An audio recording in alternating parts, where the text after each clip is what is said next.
Je suis un mélange d'académicien et d'entrepreneur. Pendant toute ma vie, j'ai voulu me dédier aux questions académiques, et spécialement à la sociologie des relations internationales, que j'ai été le fondateur de la chaire de cette matière en Argentine. Mais en même temps, comme j'avais besoin de vivre, j'ai eu pendant toute ma vie différentes entreprises. Ma liaison avec l'art commence de très jeune comme collectionniste, et pendant toute ma vie, suivant la situation économique qui quelquefois était mieux ou pire pour moi-même et pour le pays, j'ai toujours essayé d'acheter les œuvres que je pouvais acheter. Comme collectionniste, je suis un collectionniste un peu à l'ancienne, un collectionniste qui achète et qui ne vend pas, et qui n'achète pas ce que c'est la mode, parce que sinon moi j'achète ce que j'aime, indépendamment de que ça soit ou non à la mode, ou que ça soit en ce moment comme on dit en espagnol, à la cresta de la ola, dans la vague. Et comme académicien, j'étais toujours professeur à l'Université de Buenos Aires, et il y a 20 ans, après avoir décidé de quitter l'Université de Buenos Aires, le gouvernement argentin m'a proposé d'organiser une nouvelle université, que c'était c'est l'Université nationale du 3 février. Elle s'appelle comme ça parce que le 3 février 1852, il y a eu une grande bataille en Argentine qui est un peu un point de non-retour dans l'histoire argentine. Et cette bataille s'est déroulée dans la région très très près de Buenos Aires, à 30 minutes du centre-ville, où était on voulait établir l'université. Je l'ai organisée et depuis ça, j'ai resté comme on m'a élu recteur et j'ai continué à être élu et réélu comme recteur. Justement, dans le sein de cette université, en discutant avec Diana Wexler, qui est la directrice du département d'art et culture de l'université, on a essayé de voir du point de vue du mix de ces deux disciplines académiques, les relations internationales et toutes les études sur l'intégration latino-américaine qui se déroulent à l'université, et son spécialité du point de vue de l'histoire et de la théorie de l'art. Et on a pensé en même temps que c'était nécessaire de créer un événement, mais qui devait être un événement qui devait être massageable plus au-delà de l'art, et surtout un événement qui devait rien avoir avec le marché de l'art, il ne devait rien avoir avec toutes les questions et les frivolités qui sont en ce moment si pressantes dans le monde de l'art. Et alors on a pensé à faire quelque chose qu'on a nommé une biennale, malgré que le nom biennale est très méprisable aujourd'hui, si on veut, parce qu'il y a beaucoup de biennales et beaucoup d'elles sont très peu sérieuses.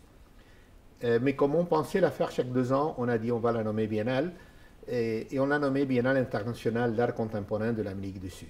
Quelle est l'idée de la biennale? L'idée de la biennale, c'est de faire une biennale qui n'a pas un sujet. Dans chaque édition, on n'a aucun sujet. Les sujets viennent de ce que dans un open call, les artistes et les commissaires présentent. Ça veut dire, ce qu'on voulait et ce qu'on a pu faire, c'est lire les discours de l'art. Parce que les discours de l'art sont les discours de la société. Ça veut dire les artistes expriment ce que les gens pensent. Alors, on a fait le premier Open Call en 2016 pour l'édition 2017, et nous avons reçu 2700 propositions de 72 pays différents.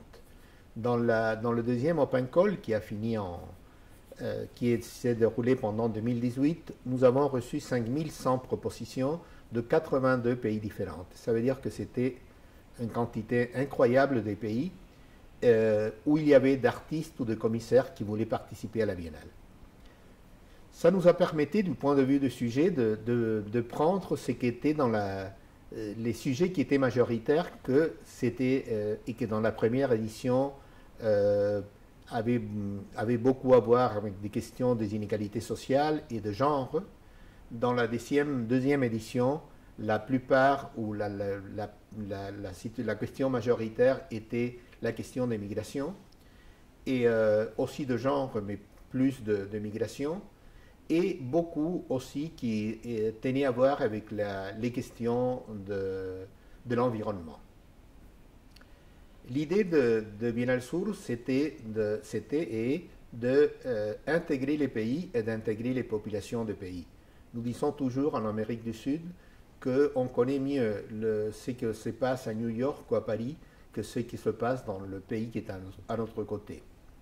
Et justement, ce qu'on voulait faire, c'est ça, de créer un instrument d'intégration et créer aussi un instrument qui devait nous permettre de faire connaître dans le monde l'art, la pensée et la culture du Sud. On met toujours l'exemple que, par exemple, dans la Biennale de Venise, normalement, le lieu où on pouvait voir l'art latino-américain, c'était dans les exhibitions de l'Institut italo-latino-américain de Rome, mais que c'était comme un ghetto latino-américain. Et alors, justement, nous avons fait le contraire. On ne doit pas mettre les artistes du Sud séparés dans un ghetto, sinon de présenter dans le Sud les artistes plus importants du Nord et de présenter les artistes du Sud dans le Nord. Et à partir de ça, le nom d'Amérique du Sud nous restait un peu petit. Et on est en train de, quand on nous demande quel est le nom de la Biennale, on dit la Biennale internationale d'art contemporain du Sud. Et le Sud, c'est un état de pensée, pas une question géographique. On est au Sud au Maroc, malgré que c'est dans le Nord. On est au Sud dans l'Espagne. On est au Sud ici, en plein Paris, dans la Maison de l'Amérique latine. On était au Sud au musée du Jet des Pommes, avec la direction de Marta Gili, qui était très penchée aux problématiques de minorité et aux problématiques du Sud.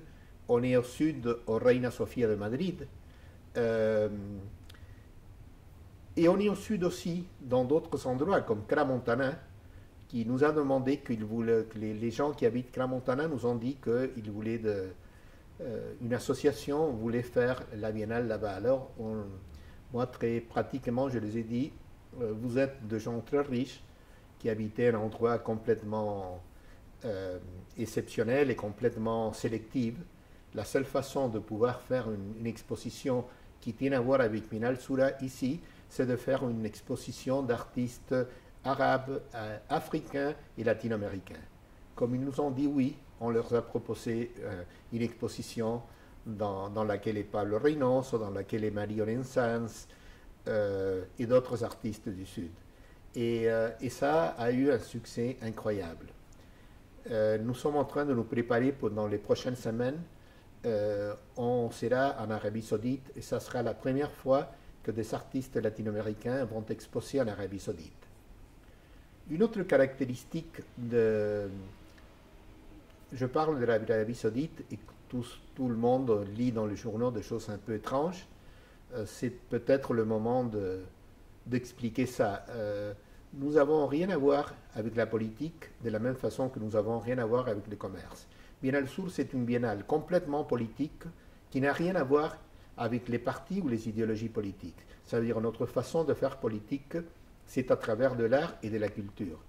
Et nous pouvons être en Arabie Saoudite de la même façon que nous sommes dans les pays qui sont opposés, qui sont pratiquement en guerre en Arabie Saoudite, de la même façon que dans d'autres pays, nous sommes dans des villes dirigées par un secteur politique et d'autres villes dirigées par un autre secteur politique. On essaye de créer un nouveau langage qui tient à voir avec l'art et la culture, avec une notion de responsabilité sociale et une notion de compromis. Pour nous, les artistes qui ont plus de valeur, ce sont ceux qui vraiment expriment dans son travail un certain compromis.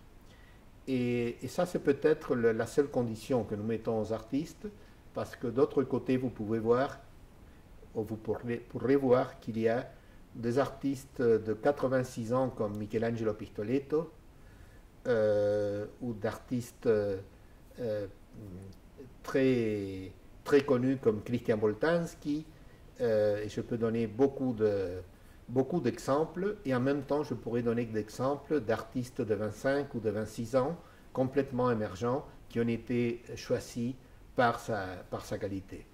Et nous avons établi ce système de présentation dans notre open call Et c'est notable quand on voit d'artistes comme ceux que je viens de présenter qui viennent, nous parlent et nous disent nous voulons participer. Même dans le cas de Pistoletto, il est devenu si amoureux de la Biennale qu'il a sorti de sa fondation 2 œuvres de sa première étape qu'il y avait plus de 30 ans qui n'étaient jamais exposées et qui avaient une valeur du point de vue commercial incroyable et qu'il nous a offert la possibilité de les montrer à Buenos Aires. Alors ça c'est l'idée que nous avons de l'utilité, de la possibilité qui donne l'art et la culture pour essayer d'améliorer un peu le monde. Moi, je viens comme la plupart des gens de ma génération dans les pays latino-américains, je viens d'une expérience de militantisme politique, et comme tous les gens, ce n'est pas un mérite spécial, mais comme beaucoup de gens de ma génération, ceux qui nous avons la chance d'être vivants, on a passé par la prison, on a passé par tous ces types de choses, et maintenant, dans mon cas, j'ai trouvé une possibilité d'agir politiquement à partir de la culture et d'agir avec l'art et la culture d'une façon non commerciale, non frivole. Je dis toujours que comme collectionniste, toujours j'ai eu une liaison avec le marché de l'art parce que ce sont les galeristes, ceux qui vendent, mais quelque chose que nous avons pensé, c'est que nous connaissons l'ambiance de l'art. On va à la Biennale de Sao Paulo, à la Biennale de Venise, et quand on voit un artiste, on dit cet artiste est ici à cause de la pression qu'a exercée telle ou telle galerie. Nous avons voulu penser quelle était la façon de faire quelque chose qui soit complètement égalitaire pour tout le monde, comme je disais, pour quelqu'un de 25 ans ou pour quelqu'un de 86 ans. Et je pense qu'on a arrivé à avoir pu le faire. La Biennale 2019 a commencé en mai, au sud du Sud, dans la Terre de Feu, avec un projet qui tient à voir avec le projet de la Fondation Cartier de création de drapeaux, que c'est un projet conçu par Boltanski, de création de drapeaux faits sans aucun sens national ni politique. Et on a ces projets, on est exposé en ce moment à Buenos Aires et à Rio de Janeiro, mais en même temps, on a dit à la Fondation Cartier qu'on allait copier le projet seulement pour faire trois drapeaux. Un drapeau fait par Christian Boltanski lui-même et 2 autres par 2 artistes argentines qui sont devenus les drapeaux de la fin du monde et qui ont comment on dit en français quand... On va hisser? Que oui, on a fait une sorte de cérémonie d'inauguration dans l'endroit plus austral du monde en train d'hisser ces 3 drapeaux. Mais en même temps, pendant qu'on les hissait, il y avait un ensemble musical qui jouait une oration quechua du nord de l'Argentine et du sud du Pérou. Et ça a été un moment vraiment symbolique parce qu'on rassemblait un artiste comme Boltanski avec 2 jeunes artistes femmes de l'Argentine, le sud du pays avec le sud du continent avec la musique du nord de l'Argentine et du centre de l'Amérique du Sud. Et c'était ça un peu l'essentiel de Biennale Sur.